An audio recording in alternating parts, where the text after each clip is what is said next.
Meaning of graveyard. Graveyard. Graveyard.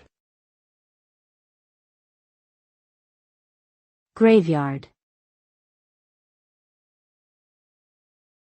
Graveyard. The word graveyard refers to a place where dead bodies are buried or cremated. It is a cemetery, where people go to pay their respects to the deceased and mourn their loss. Graveyards are often quiet and solemn places, occasionally adorned with headstones or other memorials to mark the final resting place of loved ones.